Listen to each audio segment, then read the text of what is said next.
Monsieur le Président, Mesdames les Présidentes et chers collègues, nous avons travaillé depuis maintenant quelques mois à l'adoption de ce texte européen sur les commémorations du centenaire du génocide arménien. C'est une question d'abord et résolument européenne.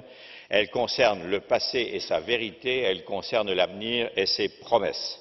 Ce texte a fait l'objet de négociations fructueuses. J'en remercie publiquement les groupes politiques entre l'ensemble de nos collègues sur cette question. Le centenaire de cet événement si tragique impose une attitude digne et le Parlement a su la conquérir.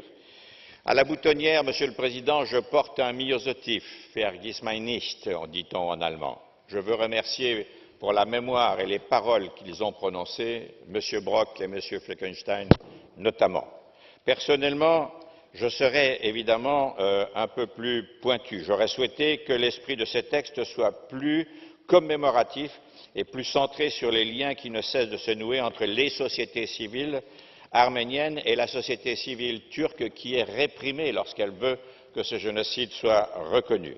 À titre personnel, je dois dire publiquement qu'on ne peut pas encore se satisfaire, même si c'est la bonne direction, des condoléances vaguement formulées par le Premier ministre Erdogan, aujourd'hui président, et par M.